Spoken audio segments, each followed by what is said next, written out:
God, why is it going wrong? So I did exactly what it told me to. It still hasn't loaded into the same live stream. Brilliant. Okay, right. Well, let's just get on and have a mix, and I'll see if I can sort out this this multi-streaming thing. It's kind of annoying. It should. I've put in the settings, so it should be firing off to those ones, but apparently because I started a bit early, it's or something. It's not gone into the same stream. Never mind. Anyway, let's have a mix whilst we wait for Dave, and then we can get on with the rest of the show.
fuck up.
take me there. Listen to me, because what I wanna say is that I promise you, you will find your way someday. Tell me you'll never give up. Tell me you'll never fade away. Tell me you'll never call back. You're the one for me to stay. Tell me you are a believer. No one would have you and achieve it, cause you are a believer. You're the one who gives me free for unconditional love. And trust, you are my favorite dealer. Unconditional trust, you're my savior and my healer. Cause you give me fever. Listen to me. And the night, you'll find your way someday. What is feeling doing to me? Love will fade away. My mind. Tell me you are a believer. Always here for me. No one would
This house belongs to me.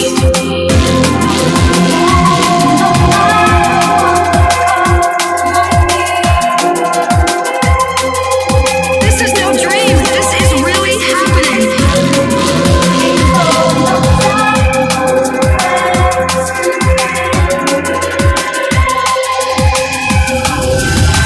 Who are you?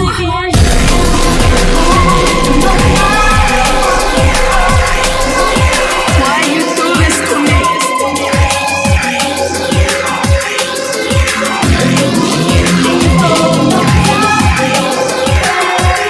You will not leave this place.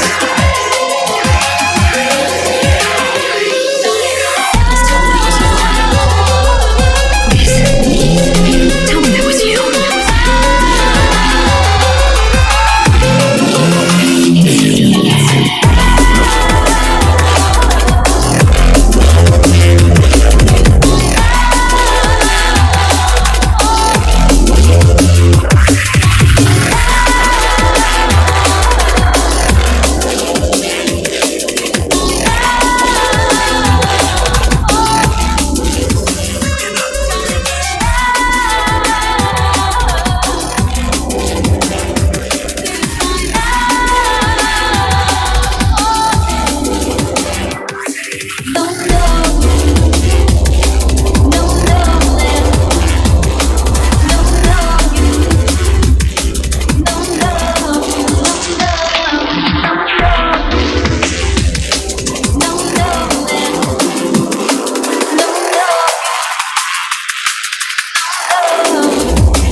Hello and welcome to Fresh Air's Sci-Fi show.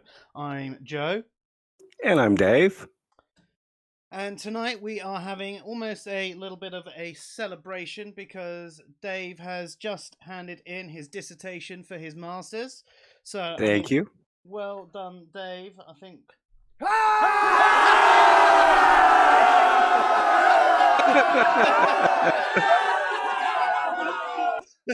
Yeah, save that till after I get my marks back. I'm Could sure still you'll do well, fail. dude. I don't think you will. I've got every faith in you. Hopefully, I'm not deluded. How dare you have faith? You're an atheist. Well, it's based on evidence, so does that make it okay? Yeah, no, I'll at least pass. I just won't get quite as high of a mark as I hoped because of all the stuff that went on this month. Yeah, well, I think at the end of the day, you're still going to score fantastically, but we'll see. And Nice one. you never know. You could always redo it and pretend you're someone else next year and submit it Yeah. again. Yeah, I just don't have the £4,000. Yeah, fair enough. So tonight we're obviously doing something a bit linked to your dissertation. If any of you have listened to the Fresh Air podcast, you'll have realised that we spoke briefly a couple of times about virtue ethics. So what we're going to cover off tonight is Aristotelian virtue ethics. So we're digging a little bit deeper under the surface. Just for the people who don't necessarily know what virtue ethics or virtues are, Dave, could you take us away with a brief explanation? Yeah, with virtue ethics, it's an agent-centered morality, where most moralities are about judging whether an action is good or, based on the consequences or based on duties broken. It's more about how to behave and how we respond to certain situations.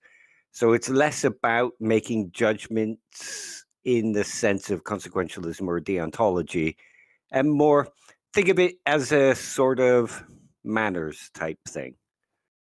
Right, so it's something that, as you were saying, is agent-centered rather than action-centered. That's why it's so different from the other moral theories, because with deontology, your action is following the rules, and with consequentialism, whatever happens is what decides what is and is not moral. So, I mean, how do we know what a virtuous behavior is, Dave?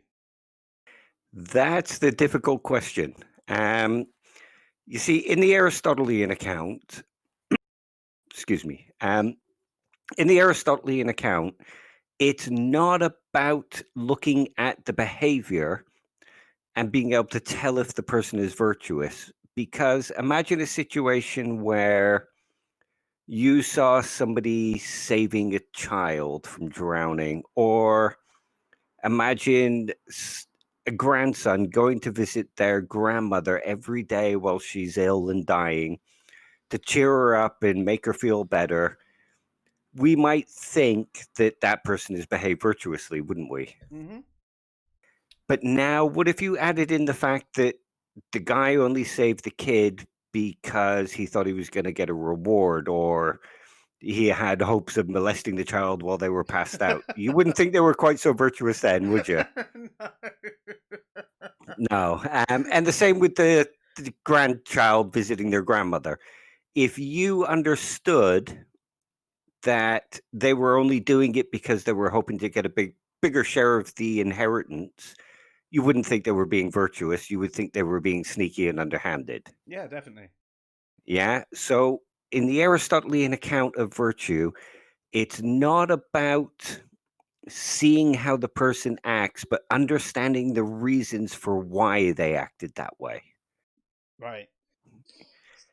So there is I suppose in some way you could apply this back to manners. They say don't chew with your mouth open, and there some people just learn that out of habit, but there are good reasons why. The food will fall out your mouth. People can see what you're eating. It doesn't look nice. It might put them off their food. It's not nice to put other people off their food whilst you're doing it, etc., etc.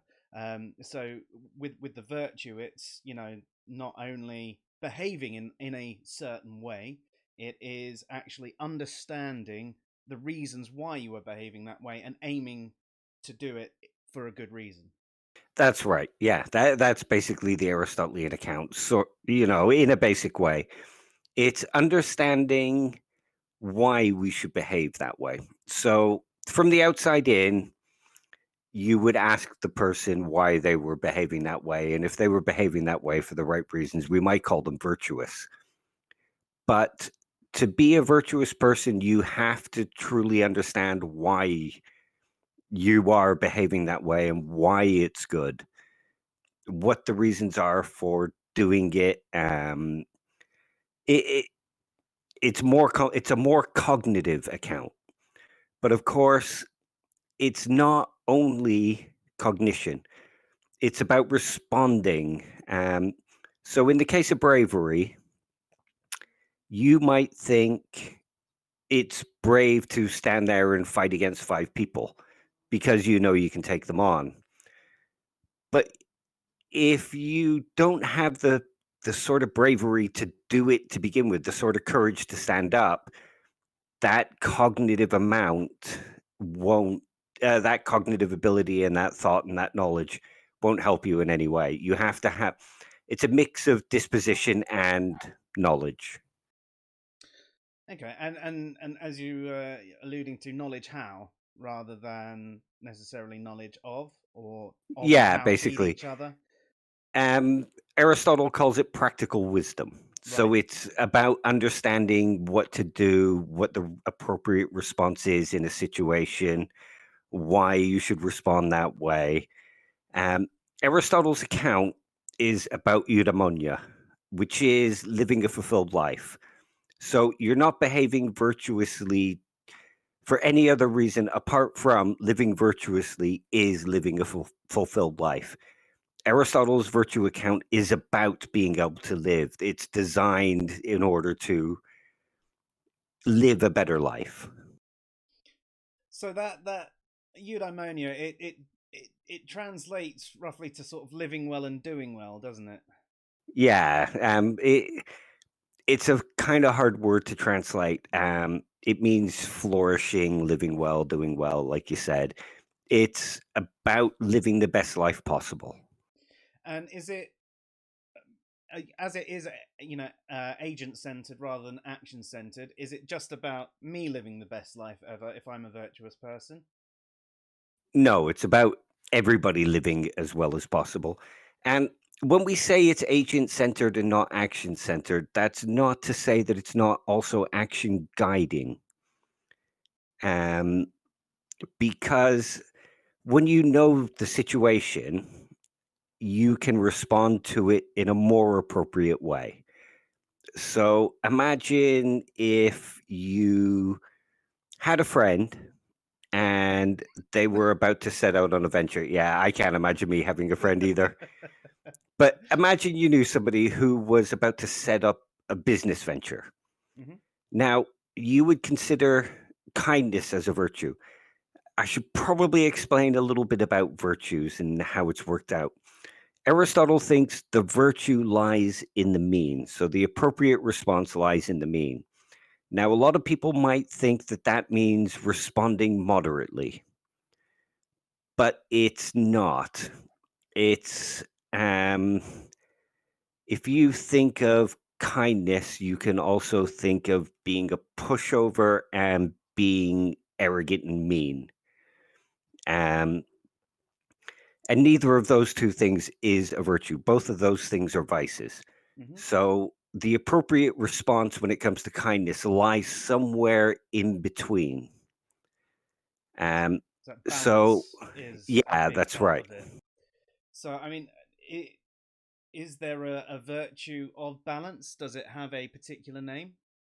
Well, Aristotle mostly calls it the virtue of moderation. But it can also be called temperance. Mhm. So the virtue lies somewhere in the middle. So if you have this friend doing this business venture, kindness would be to encourage him. Yep. Um, but what happens if you know that that person is investing in something that's never going to work and it's going to lose him all of his money? The kind thing to do is to try and convince him not to do it. Exactly. So it's about understanding what the appropriate response is. So it's in that case, it wouldn't just be kindness, it would also be honesty. Mhm. Like if a person isn't particularly good at something, like me with philosophy, um, you could you could still encourage them without telling them the truth. You can say, "Well, you're not particularly good at this, but keep trying." Or you could just say, "Okay, that's pretty well done. Keep trying," and give some constructive criticism, Mhm. but done in a nice way, Mhm. like all my tutors do for me or did for me. Um, but in the case of them losing all their money, it wouldn't be very kind to stand back and watch them lose all their money. Yeah. So in that case, you have to understand that the virtue of honesty is the appropriate response mixed with kindness. So, if we apply that to this stream, would the kind thing to do people to like, subscribe, share all of our stuff around, or should they be telling us to shut the fuck up? Bit of both, really.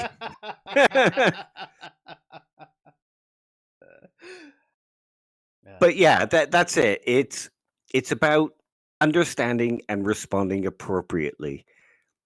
One of the examples we actually had in the Fresh Air podcast as well was um, you could be so brave that you end up being stupid with your bravery.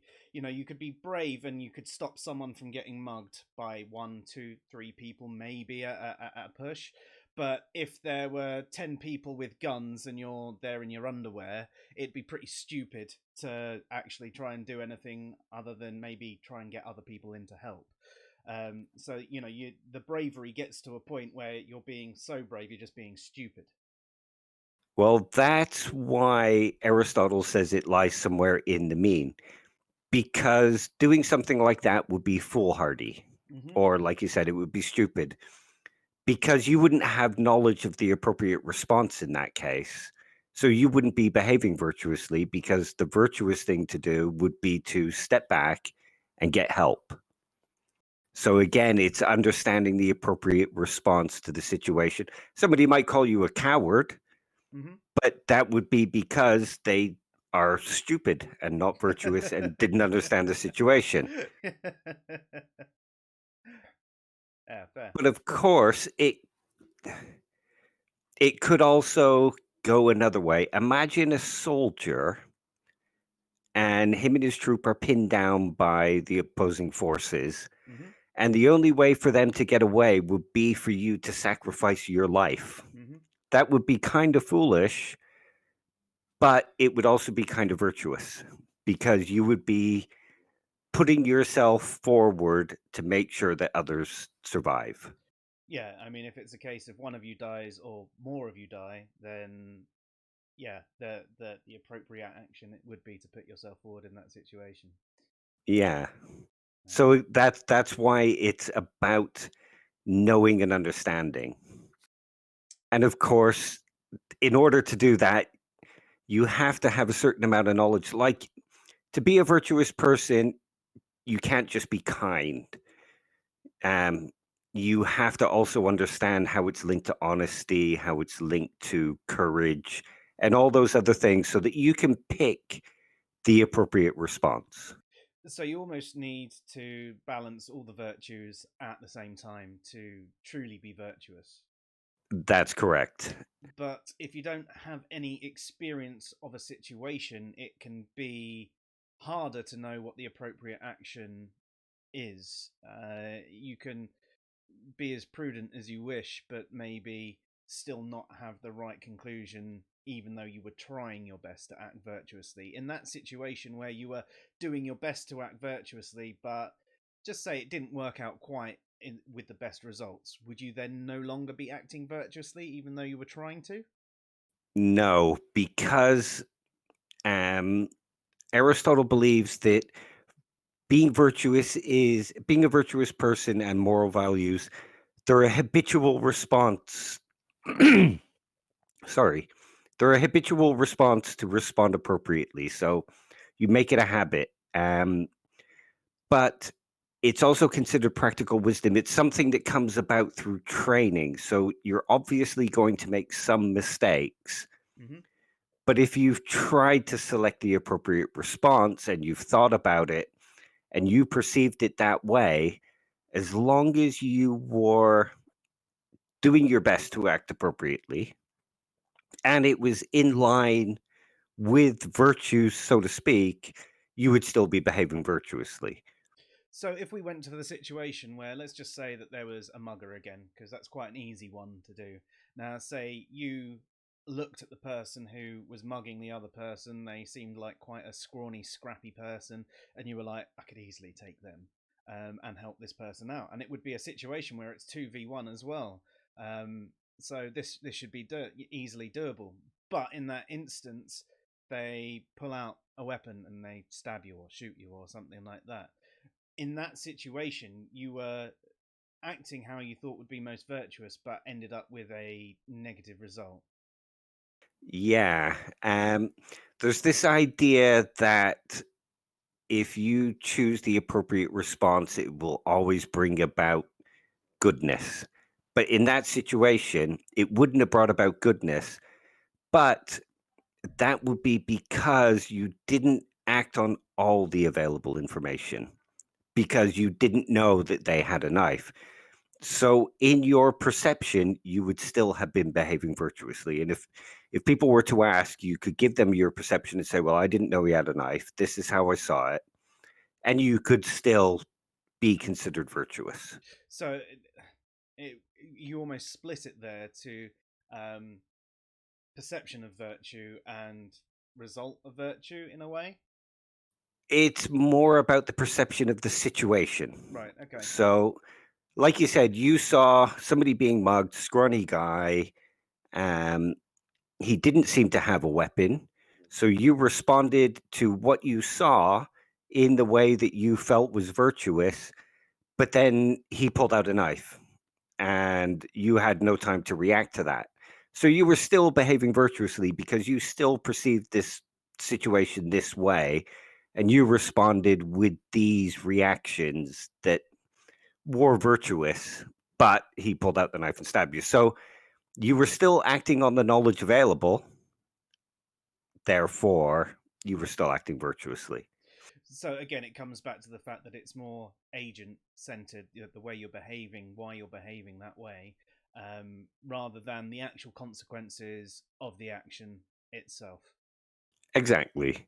And I mean, even in consequentialism, if you got stabbed, but the other guy didn't get mugged, you could still sort of consider that a good action. Um, and it's the same with the Aristotelian account, basically. Cool. And with the virtues, the way he sees it is when we speak about certain actions, Mm-hmm. um, if we think about good and evil, there's usually a word in between. Like the worst action, there's two extremes. So, like we said before, there's acting. Imagine something like anger. You can respond appropriately with anger, um, but you couldn't go psycho because that would never be appropriate. Mm-hmm. And not responding to something that should make you angry, responding with, say, pacifism, that would be another extreme. There's always three words when it comes to a virtue. There's the one end, the one extreme one way, which is not acting appropriately enough. There's the word on the other end, which is overreacting. So kindness, meanness, and being a pushover. Mm-hmm. So virtues always come in three words. And when you are choosing to act on the middle word, then you are acting virtuously. Fair. Hence lying in the mean. So if you were to say, for example, the bravery one, if bravery is the middle, if you're going overboard, you're being stupid or foolhardy, and if you're not acting at all, you're being maybe a coward. Would that be the three for that? Yep, that would be the three for that. And that's how Aristotle saw it. And even in the cases where we don't have all three words, we might come up with one. Right. So you could still be acting virtuously based on an action that only had the two extremes, but there is still somewhere in the middle, even if it's not yet described. Yeah, yeah, that makes sense. Um, There wasn't always the agnostic position, was there? But no, exactly. there was still that middle position, and someone finally gave it a name. It's the same Yeah, sort of thing. So there were people in that middle position that just didn't know necessarily what to call themselves, and the same thing with the virtues. yeah, exactly. Um, there's an argument from somebody called Julia Driver Mm-hmm. who argues that there are examples of virtues that aren't based on knowledge. They're actually based on ignorance. Hmm. Yeah, see that one seems kind of strange, doesn't it? But think of something like modesty. Mm-hmm. Modesty is a virtue. It being humble. Um, if you think about it, you can be a braggart, Mm-hmm. or you can just not Almost have have any opinion. false modesty as well. Some people Yeah, say as yeah, well. exactly. Um, so she says modesty is not knowing your true worth and doubting your true worth. Is it not knowing or not believing? Well, Michael Winters argues that it's actually neither of those. Right. It's actually acting on knowledge and honesty. So if you think of a situation where, um, say, me doing my degrees, Mm-hmm. I've done reasonably okay up to now. Um, but if I was to say, yeah, I'm just brilliant, that's just my natural talent, um, that would be false. But I could say, yes, I've done well, but I had the luck of having it paid for by the government. I had the luck of having time to study, um, not recently, but time to write. I've had very supportive people. I could never have done this without all of those circumstances falling in line for me. Mm-hmm. Yeah, that makes a lot of sense. Yeah, so it's knowing how well you've done, but also being honest about what went into making it. Yeah. That's what true modesty would be. I suppose another one that we could have is even people at work and someone coming up and paying them a compliment that, oh, you're just so brilliant at your job. And you could be like, Well, you could be really sarky about it and go, no, everyone else is just shit. I'm mediocre. Yeah, But I mean, in that situation, you could go, well, yeah. I mean, I'm doing the best I can, but there's still a lot I don't really know. There's a lot I don't understand. I've got a really supportive boss that's allowed me to just go away and work out how to do things. I've got the time to do things. I'm not under any real pressure other than a couple of big projects that have deadlines. I'm in a situation where I have the time to put the effort into it, so that, and that would be the more appropriate response. exactly. And then you might have someone going, "Oh no, no, I'm not. No, don't be silly," and that would be down Maybe another fishing for more compliments. Yeah, so potentially. it would Yeah, be, like you said, false modesty. yeah. So real modesty, in the sense of a virtue, is knowing that you have achieved these things or that you have these abilities, but also understanding and having knowledge of what went into you getting those abilities. Even if there is some natural talent there had to be opportunities for you to build on that talent. What about a situation where someone is giving you a compliment that is so over the top, and you know it's not true? Um, I'll use an example. For example, I'm a pretty shit DJ. You know, I can use the tools, but I don't do it particularly well. With other bits of software that I use, I have put better mixes together, but you know, I'm okay. I can make the track sound all right most of the time. I still stack it quite a lot. But some people who don't really know as much about DJing will go, "Oh yeah, you were really great. That's really good." And it's sort of like, well, where'd you go? Well, I'm not really. I played a few tunes and they sounded all right. How would you respond to that one in a Well, in? that would be being modest. It would be, look, I think you're brilliant. Well, no, actually, I'm not. You just don't quite understand what goes into it, and you don't know the technical details. So you might not have spotted my mistakes. Here's where I made a mistake. Fair. So generally, it comes back to being honest, but not being necessarily a dick about it. Yeah, basically. So I don't really accept Driver's argument that there are epistemic defects in some of the virtues. You still have to apply that knowledge and respond appropriately. Yeah, that's fair. So yeah, no, I'm with you there. I don't think anyone can necessarily be ignorant. I suppose they could appear modest, but not actually be modest. Um, I suppose you could say the same thing by manners. You know, someone just doing something out of habit or not even realizing they've done something that is happens to be polite. And going someone going, "Oh, aren't you polite?" You know. Yeah, that's it.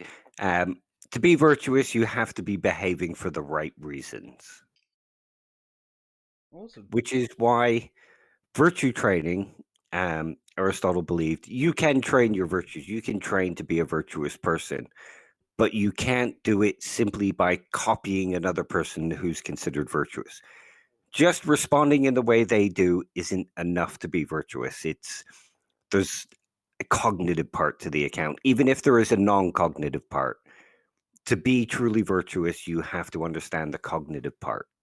Again, just the simple parity with manners. You know, like explaining to the kid why that it's actually considered polite and impolite, and why we should do these things. Why it's nice to hold a door open for someone, and etc. I mean, in a way, you could tie a lot of manners into virtues themselves, anyway. Um, but you know, you could have people that by habit behave virtuously or politely, but they don't really understand why. I suppose you could have the other form of habit, though, where you do understand why so much that it becomes second nature as well. So understand the situation for this particular thing so well, you automatically do the virtuous behavior without thinking about it because you have previously thought about it a lot. Is that still being virtuous? That would still be virtuous because it would still be being processed according to how you saw it, your past experiences, how you generally think about it. It's like picking up a glass. when we're younger, we have to think about picking it up, putting it to our lips, I and still miss my eventually, face. yeah, I do, to be honest. It's a good thing you can't see my whole jumper. But with the virtues, it is about developing a habitual response so that you respond that way, not because you've thought about it, but because you've thought about it so much that that just becomes your nature. Yeah, fair. So it can be a habit, but it has to be a learned habit. A trained habit, yeah. One that you've spent a lot of time thinking about, and that is why you behave this. And it, yeah. I mean, I suppose that's the same thing with some mathematical problems as well, isn't there? You first learn to do your times tables where you go three threes. Well, that's three. That's three. That's three, and you count them up. But eventually, you just know three threes are nine because your brain's put those links together. So it's the same sort of thing with virtue. Exactly. John McDowell, he gives us an interesting scenario in that you could have somebody who's never heard of the virtues, who's never heard of anything, but he still responds in a way where he's thought about it and he's thought about this would be the best way to do it, but he doesn't understand that it's a virtue. He doesn't understand that something could be considered kindness. He just does it because he's the right thing. He thinks it's the right thing to do.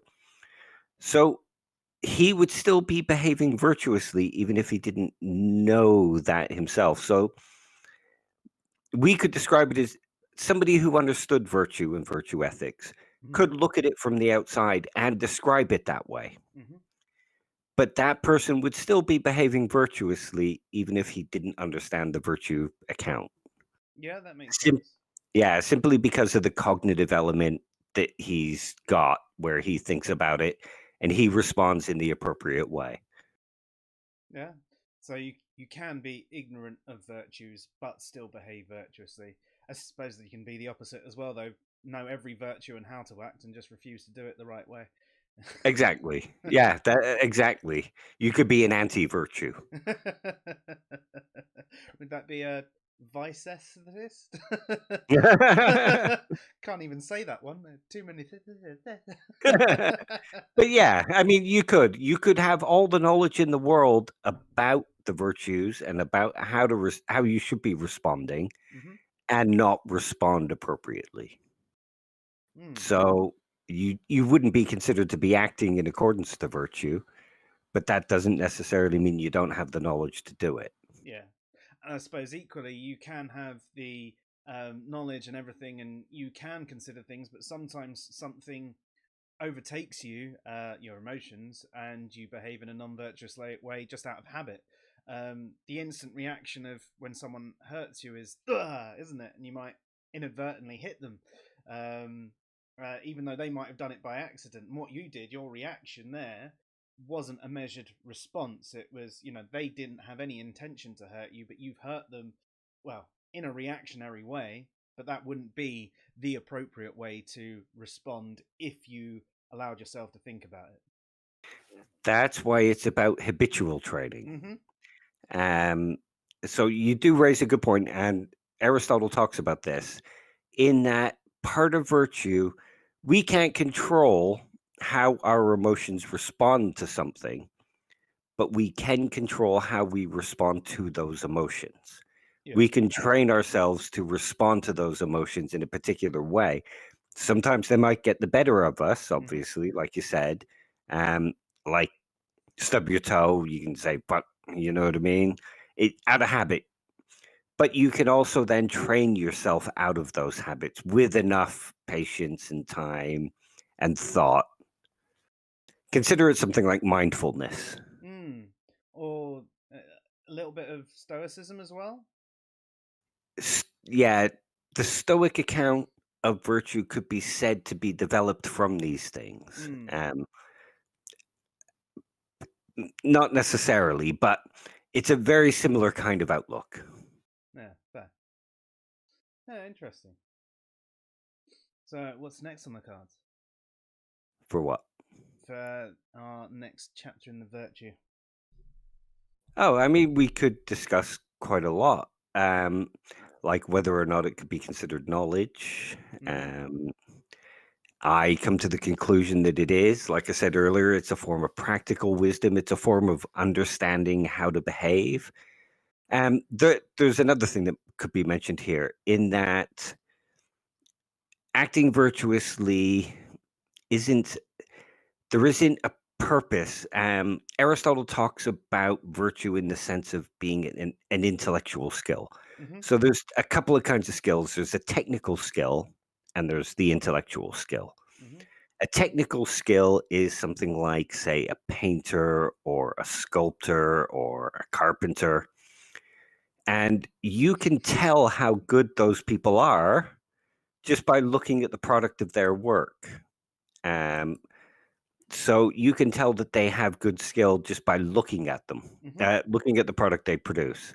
A good sculptor or a good carpenter uses good wood, and that's their intellectual skill in that. You're right there. Yeah, no, I'm just a child. He said wood. Ah. um, so yeah, so you can see there's a certain intellectual skill, but that intellectual skill goes into producing the product, and their technical skills, such as learning how to sculpt properly, using the right brush technique, that kind of thing, that produces the final product. But when it comes to virtue, there is no final product. You're Mm. doing it not to create something, but just for the sake of doing it. Mm-hmm. So the virtue skill is something different. Yeah. It's virtue. It's about living a fulfilled life, but the end product isn't the fulfilled life. It's just that living a fulfilled life is living a virtuous life. Yeah, fair. It almost seems, though, I mean, if we were to jump back to a number of different moral theories, that seems to be the end goal of all moral theories, isn't it?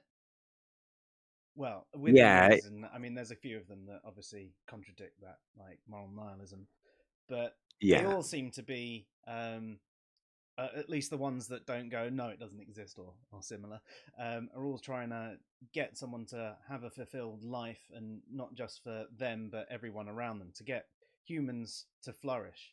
Um, would we apply virtues to other species as well? Not necessarily that they can be virtuous, but our interactions with other species around the planet.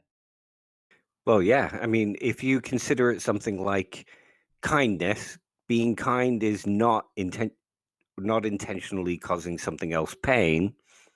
So showing kindness to animals is virtue. So, by that notion, would someone who is a pure virtue ethicist be a vegetarian? Or is there some form of moderation to, you know, adequate amounts of meat? Um, I would probably think that most would be vegetarian to some extent, but if you could get that meat from an animal, say the animal's died, not Hmm. because you've caused it suffering and killed it, but it's died, so you've taken its meat, then you've not necessarily behaved in a non virtuous way. What if the animal had no sensory perceptions like pain or any real awareness of its own existence? Would that be Well, okay you to would eat be then? eating a vegetable, so you'd still be a vegetarian. So, as a virtue ethicist, you can be a cannibal. Yeah, yeah, but no, you see what I'm getting at? Yeah, Yeah, yeah. Sorry, I'm just being silly now. so am I most of the time. But yeah, it's because you don't really want to cause untold suffering or undue suffering. It would be kinder not to eat the animal.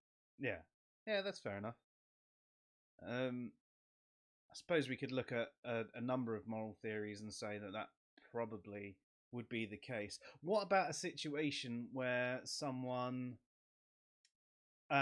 couldn't survive on a vegetarian diet due to dietary concerns. They either allow themselves to die or they eat a reasonable quantity of meat. Again, it would depend on how the meat was acquired. Okay. Like, imagine So, giving imagine putting an animal to sleep without causing it pain. mm, It wouldn't suffer. mm, Um, and then, I mean, you'd still be killing it, mm-hmm. but you wouldn't be causing it to suffer. Um, so in that case, I suppose it could be morally questionable, but because they need it to survive, it makes it harder. Yeah. Well, that's the thing that's sort of it's the balance and the value of a life. Um, this particular person who, for whatever reason, can't eat most vegetables and they want to be a vegetarian, but they can't eat most of them. Um, they also can't live off of a diet of rice. Um, Yeah. they'd end up quite ill. So they need what they can get, and is it, you know, where's the balance there? Should they actually go, fuck it, I'm not going to eat, I'm going to allow myself to die?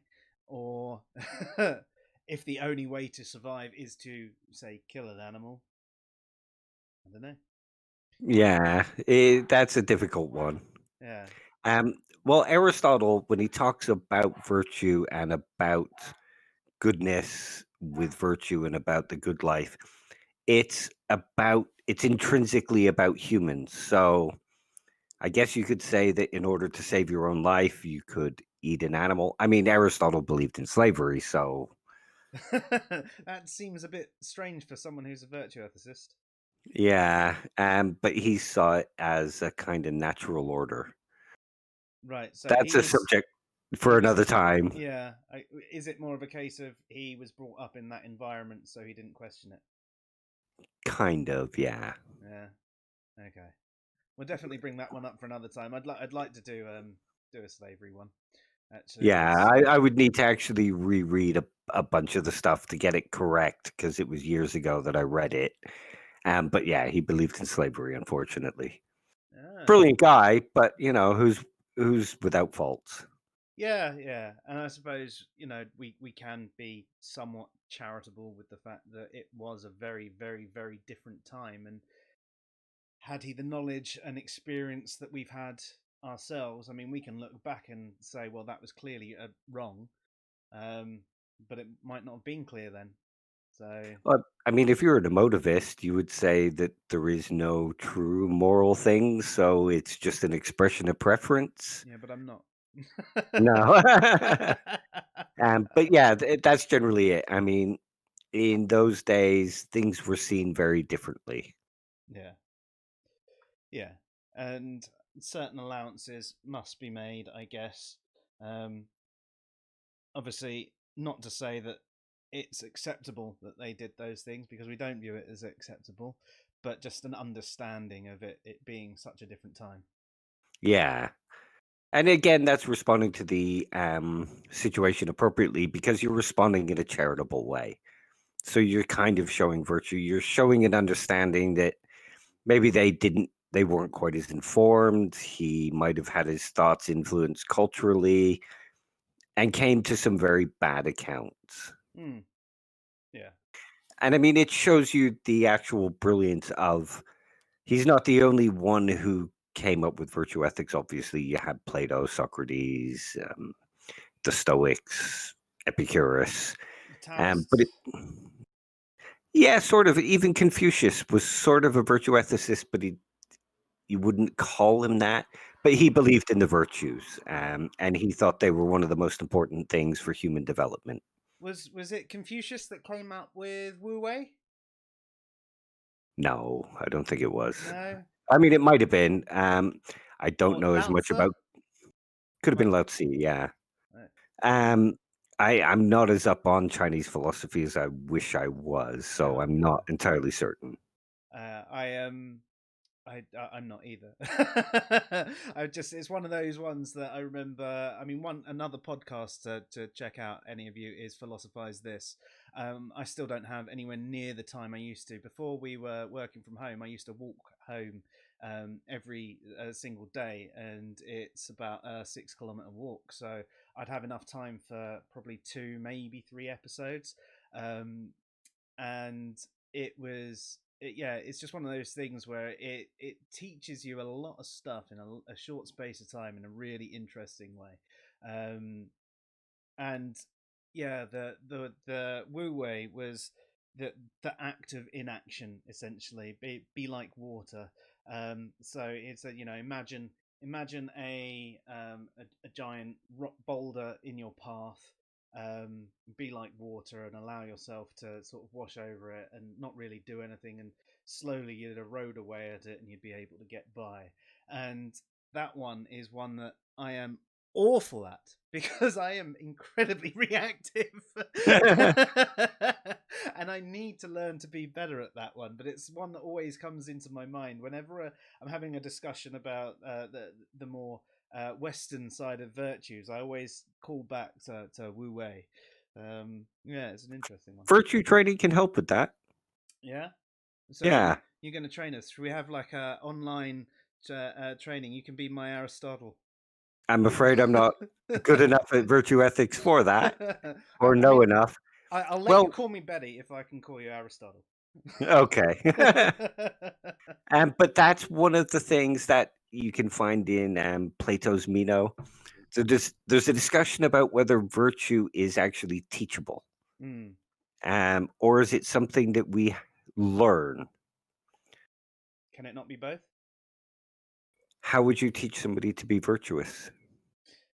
You would explain it to them. You'd go, this is the behavior, this is a virtue, this is the behavior, this is the balance of it, this is why you would act this way. However, there are different situations, and you'd need to come up with enough examples and go, right, now try and apply that to something within your real life. So it would do good to have a close relationship with the person you were trying to teach, because you would know certain things about their life. But then they would be learning it, not teaching it. They wouldn't be you wouldn't be teaching it to them. They would be learning it from you by listening to your wisdom, copying your behavior, looking at how you behaved. You can't just say to somebody, the appropriate response to somebody trying to do something is to be kind, because that doesn't really say very much. If you were to say the appropriate response to somebody trying something new is to encourage them, that's too specific and doesn't work in every situation, because, like I said, the right thing to do if somebody was about to invest all their money into what is an obvious failure, it wouldn't be kind to encourage them. But you'd have to, I suppose, teach them at the first point, prudence or something like that, temperance, moderation, that sort of block of considering your actions and tempering them to the situation. You could teach them guidelines. Yeah, but then they would have to learn the rest on their own. Yeah. That makes sense. You could even argue that there are other things that you might learn in the same way. For example, if you're at school, you might have been taught the basics of how to use a computer, but you then went off on your own and you learnt the rest yourself, and you learnt how to search things and how to digest the different bits of information in the right way. So you can teach the foundation maybe of virtue, but the rest of it has to come from the person. Has to come from experience and developing that wisdom to understand how to respond virtuously. Think of it something like a bike. I could tell you, get on the bike, push the pedals, hold the handlebars, keep your balance. I could tell you all that, but that still wouldn't teach you to ride a bike. No, that's, I suppose, teaching you the theory rather than the practical side of it. That's practical it. knowledge. So you can teach the theory of virtue, you can't teach the practical side of it. Each person has to learn that for themselves. And virtue is a practical thing. There might be a theoretical element to it, but virtue itself is a practical thing. Yeah, but everything practical will still have some form of theory behind it. although some people might be naturally inclined a certain way and never have needed to learn said theory, whether we're talking about someone painting or we're talking about someone being virtuous. Yeah, very interesting. That's what makes it one of my most favorite subjects within ethics, is because it's not quite as simple as the others, Mm. and it No. also it seems more practical than the others, and it does. Like consequentialism, you've got that problem with sacrificing one to please 1,000. Yeah. With deontology and absolutism, it's too strict and it doesn't account for certain scenarios, like saying it is your duty not to lie. Well, then what about the Jews in the attic with the Nazis at the door? Mm. So it would, you'd have to break that duty. Whereas virtue ethics, it's a lot more practical, a lot more subtle, and has a more global application. Mm. Yeah. Yeah. So would you say that it's the better of the moral theories, I would, um, but not necessarily as easy to achieve for the average person? yeah, and again, if I mean, ethics is about understanding right behavior. Mm-hmm. But when it comes to virtue, it is about guiding us to the right behavior, creating the right behavior. But if we wanted to judge somebody to see whether they were behaving moral, it's not as simple as some of the others, like consequentialism. Well, they didn't bring about the best consequences, therefore they didn't behave morally. Mm. And one of the things, like consequentialism, and even to some extent, you could say absolutism, doesn't take intent into account. Yep. So, in the case of the grandchild visiting their grandmother, they made the grandmother very happy before she died. So, therefore, they would be considered, acting in a moral way. But if you take that intent into account, where they were only doing it to get a bigger share of the inheritance and cut their sister out, Mm. well, then you might start to think, well, okay, maybe they brought about the best circumstances, but they didn't have very good intentions. Yeah. Whereas virtue ethics takes that into account. Yeah. No, that's good. I've always thought intent needs to be a considered part of morality anyway. I do.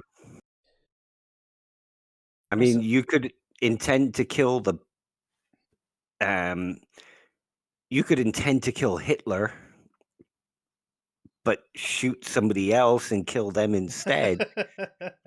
You know, you're Yeah, intent needs to be taken into account because in order to be behaving ethically, there's a certain intuition there that you must be behaving for the right reasons, not just having the right actions or bringing about the right consequences, but acting for the right reasons also. yeah. Yeah, interesting. It's definitely expanded on our virtue ethics episode, and I think that there's still probably a lot more that we can discuss on this matter as well. Oh, yeah, there's loads. But I just wanted to get a slightly more detailed look at what goes into virtue, Mm. not just the really simple basics, but the cognitive part, the amount of knowledge necessary, and the Aristotelian account is one of the best for that because in his account, that's all taken into account. Yeah, wicked. Um, I've actually, Dave, prepared a quick fire round. We haven't done one recently, have we? Oh, okay. Hang on. Let me just have a quick drink because my mouth is getting a bit dry. Let's see. I wrote it down. I hope I pressed saved. Otherwise, I've just set you up and I don't do it. I didn't do many questions, but most of these will be related to tonight. Yeah. Right. So, uh, right. Is that coming through at the right level? So we're about to do our quick fire round. If you haven't listened to one of these before, it's where I ask Dave about 8 questions and he has to give as short an answer as possible. If he needs to explain anything on it, he will do so afterwards. If you have any questions or want any clarification, let us know in the comments wherever you see this. So Dave, are you ready? Go for it. What's a virtue? It's a response to a particular situation that lies in the mean between two extremes. What is the most important virtue? Temperance, or moderation, sort of. What is the least important virtue? There isn't one. Who is your favourite virtue ethicist? Aristotle, but I might be a bit biased there. What's the biggest issue you can see with virtue ethics? It's difficulty to grasp. What's your favourite curry? Chicken korma, because I make a fucking absolutely amazing one. Well, I expect one in the post soon. What's your biggest worry? At the moment, not passing my dissertation. If everyone was to adopt one moral theory, which one do you think would produce the best results? Virtue ethics. Thought that might be the case. So there you Yeah. have it. Virtue ethics. Mostly because its whole purpose is to bring about the best way of living for everybody. If everybody was honest, if everybody was kind, if everybody was charitable, we would have a much better world. Yeah. Awesome. I think that is definitely something that we need to actually consider about virtue ethics as well, is the fact that it would be one of those things that if everybody was acting virtuously all the time, everybody would be doing the best for not only themselves but everyone else just out of habit. You would get that good consequence, but it's not about the consequences, but it would result in the good consequences. Exactly. And you would almost actually have that product that we were talking about before that you don't have, because you would see the entire planet living in a virtuous way. They would all be flourishing. They would all be living well and doing well. Exactly. And we wouldn't have a president telling a bunch of fucking thugs live on TV to stand back and stand by. And we wouldn't have a bunch of fucking thugs on the streets with guns. And we wouldn't have a bunch of idiots going around not wearing masks in the middle of a pandemic because you're taking my freedom! Exactly. Think of how much different this pandemic would have been if everybody behaved in a virtuous manner. Yeah, definitely. From the government down to the lowest of the low, if everyone had, not that I'm actually putting the government on a pedestal, but they are. No. They are our leaders, so that's what I mean by that. From the people who have the most power to the people that have the least. If everybody had been acting in a virtuous way, we probably would have done and got rid of this thing months and months ago now, and we wouldn't be going back into lockdowns. We wouldn't still have thousands of people dying around the world. I don't know. We wouldn't have people going, oh, it's only a cold. Because they would be concerned about the suffering of others and what they were contributing to the suffering of others, and worrying about whether they were being kind and being honest and being generous and charitable. Yeah. It's actually ridiculous, I think, how selfish some people are being. It's, yes, fair enough. Oh, well, it's probably not going to kill me. Great, but it might kill someone else that you come into contact with. Exactly. And we wouldn't have the people going, I just don't believe them. The government's terrible. I don't believe these people. Because we would have a government that we could trust if the government acted with virtue. Yeah. That is a big problem, though, isn't it? I mean, I don't think many people do trust the government. And in a lot of respects, rightly not.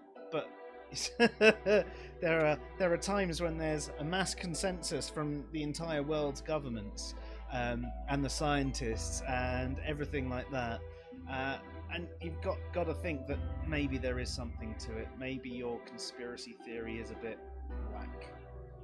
Yeah. It's all about sounding enlightened rather than being enlightened. Whereas virtue ethics is all about being enlightened and not just looking enlightened. In fact, being enlightened might make you look not enlightened. Yeah.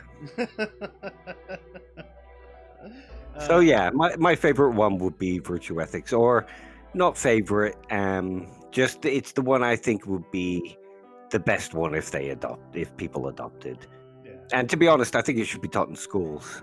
Oh, definitely. I mean, I've had plenty of conversations with people about how philosophy needs to be taught in schools, and I definitely think ethics is one of the things that needs to be done at a young age. I think you're right that virtue should be the primary one when the brain is incredibly malleable. Teaching people to be virtuous and think about things and consider things in a better way is, definitely what should be done. But I also think other things, sort of like critical thinking skills, maybe a little epistemology and all that sort of stuff, just so people are better prepared to actually think about the things. And then as they get older, I think even more philosophy should be done as standard, not as extra courses. You've got say if your primary thing is ethics in primary school, I think that should develop and get deeper as you get older and you get more understanding and you start learning about other situations. You might not necessarily want to teach, say, a 5-year-old about rape and things like that. But as they get older, you're going to want to come back to it and say, well, when we discuss the virtues, what do you think of this behaviour? But Absolutely. There are so many things. I mean, I am genuinely lost in how much I'm trying to learn myself. Yeah, I'm sorry to pile it all on you. I love it, but I mean, I've got so little time at the moment. I'm still trying to get through all of these. Yeah. You want to see the stack of books I've got downstairs ready to read now that I can read for pleasure and for my own intellectual pursuits. And I have time now, thankfully. Yeah, nice. And also, our viewers and readers should be aware that I now have lots of spare time, so you'll be seeing a lot more articles coming out from me. Awesome. Your articles are always very good. I do enjoy reading them. No, they are. I mean, the older ones are a little bit less clear, but yeah, I've had a lot more practice since then. Yeah, I mean, I got confused by a couple of your earlier articles, but that was more my own lack of understanding of the topic in general and jumping in onto something that I, perhaps got the wrong end of the stick about what you were saying. I probably wasn't particularly clear. Like I say, my writing has improved a whole lot now. Oh, definitely. I mean, how many years have you been at the topic? You did, what was it, 4 years of a master's and 2 years of a bachelor's? No, 4 years of bachelor's, 2 years of master's. Okay, I got it the wrong way around. Yeah. I might also start doing some psychology stuff, because I do have the psychology stuff, and I know you've got that article coming soon about beliefs. Yeah. I'm thinking of digging out my psychology books and writing an actual article to complement yours, but about belief formation in the brain and things like that. Oh, that'd be brilliant. I mean, that article that I've done, just for anyone who's listening in right now. So I've done a few, what do you call them, articles.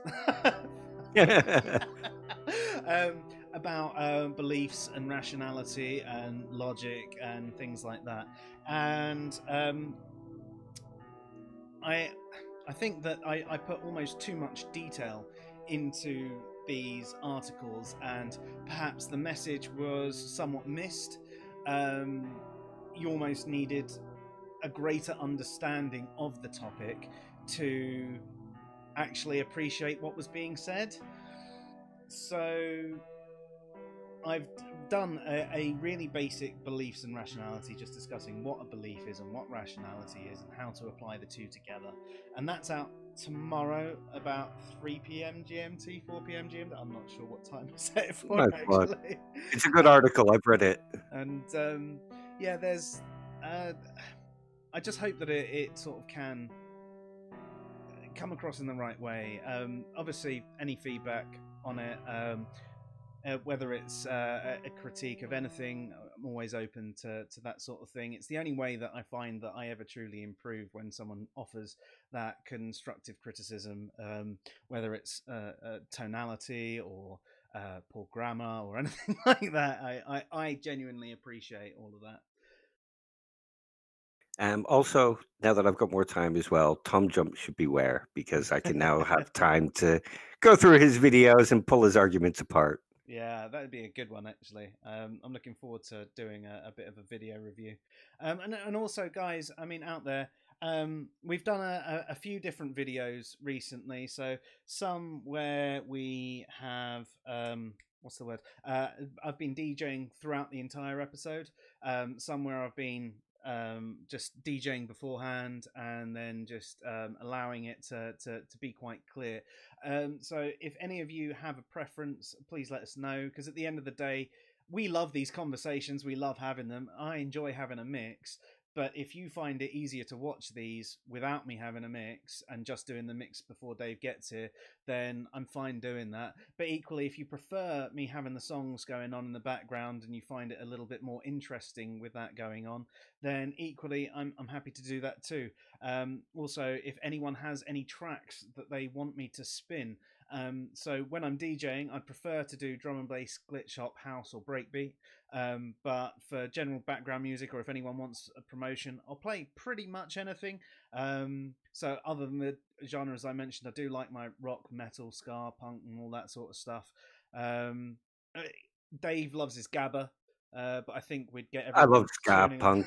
on. I love pretty much anything, to be honest. Although I have to say, I've gone off John Lydon at the moment, because he's shown support for Donald Trump, apparently. Oh, really? Yeah. So I might not be much of a fan of the Sex Pistols and Public Image Limited anymore. Can you still like the music without liking the people? Oh, yeah, of course. I'm just joking around. But yeah, I mean, I am disappointed in John Lydon as well. Yeah, I think the same sort of thing with the John Cleese and J.K. Rowling. And Ben Miller and all of those lot. Yeah, it's, I don't know.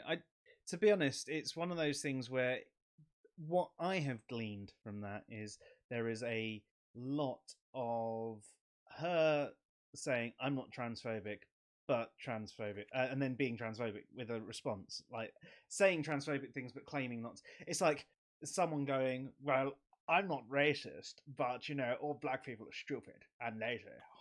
or thieves or gangsters Yeah. or And any of those ridiculous stereotypes. So yeah, she's very much in that camp of I'm not transphobic, but yeah. and people are coming out in support of her. And I don't get me wrong, I don't think some people have behaved particularly well.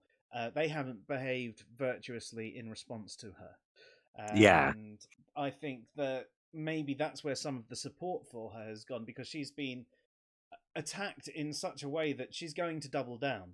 This is one of the things that we've discussed on a couple of the videos, podcasts, and your article. Even when trying to change your mind, respect matters. If someone could, if enough people had spoken to her in real words, and some of the things that I've heard people saying, like the comparison with when Hermione was in Harry's body because of having the potion. I can't remember what it was called. She still referred to Hermione as she, because she knew the person inside was still a she.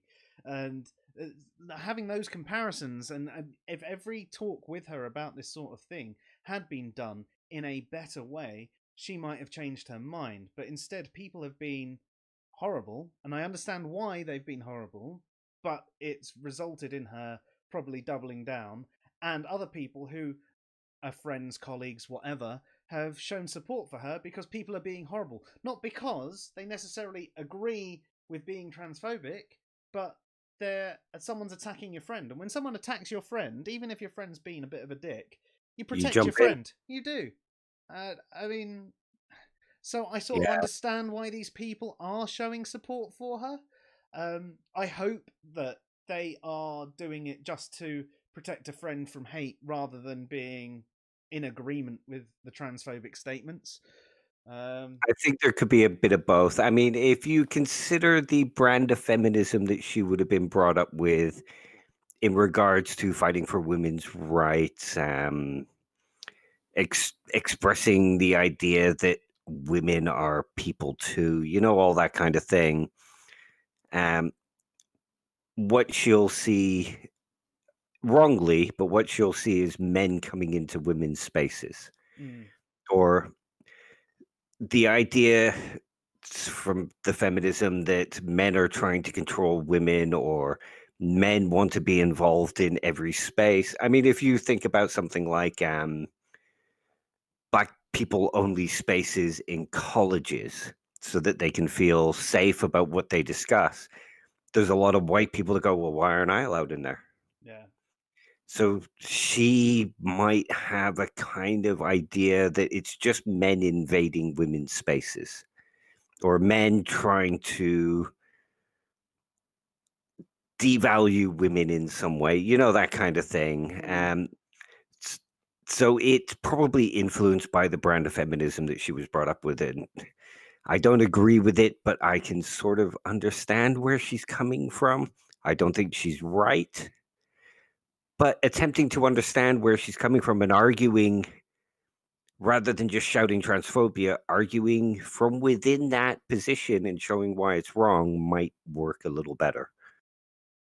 So again, we're back to virtue possibly being the best method. Yeah. But yeah, I mean, it, yeah, it's a hard one. Hey. um, Also, I was thinking for the next stream, I don't know if you'd be interested, but this seems kind of topical. And if we're doing it next Tuesday, I would have time to put the stuff together properly over the weekend.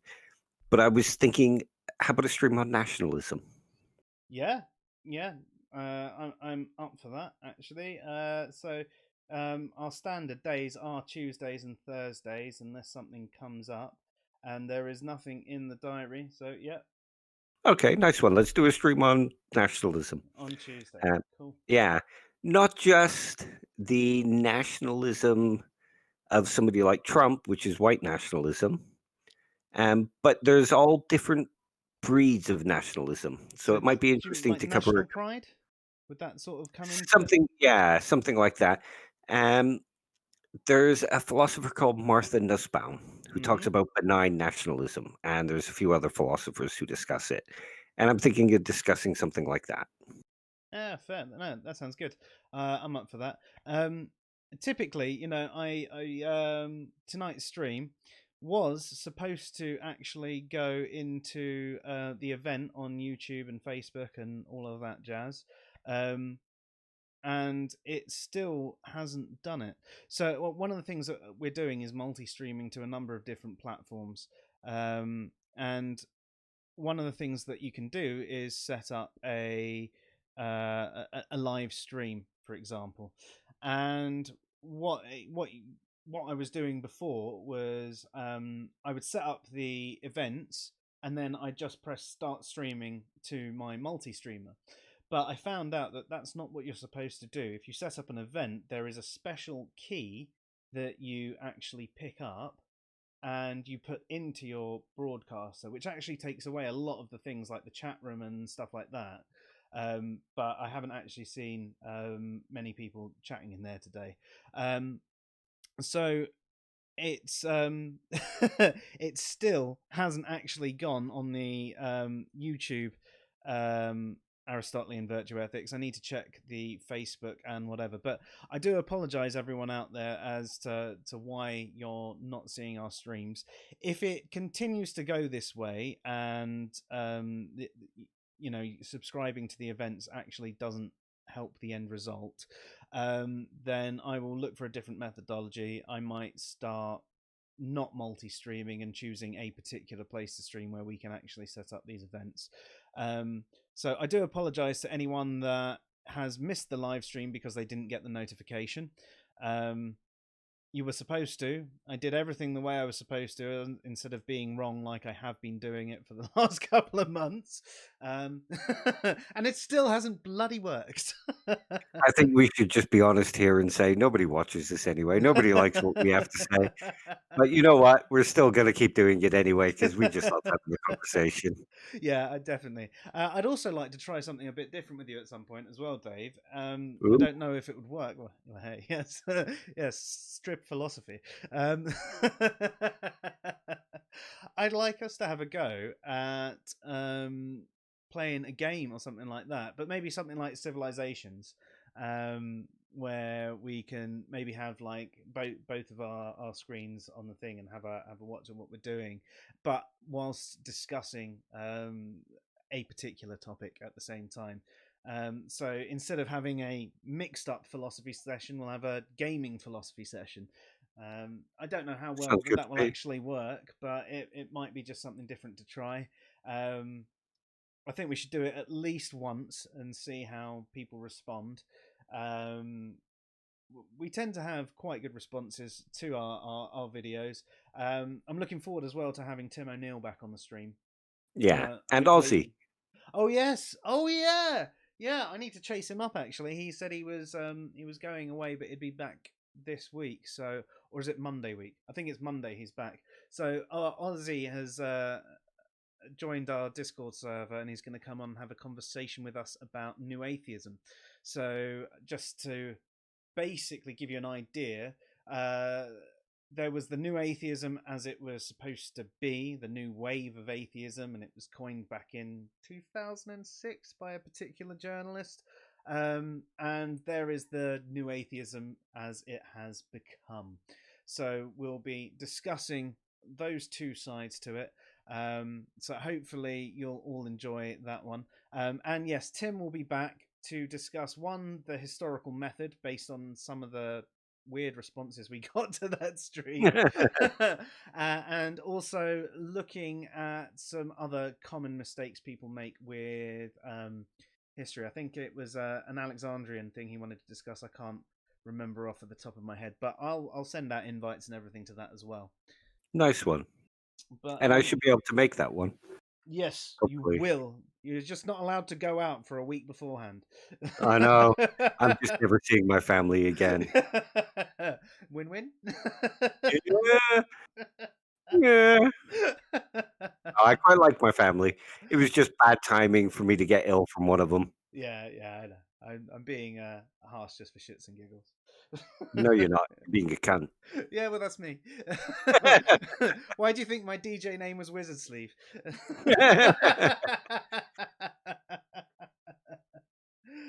Right, well, I think that's it.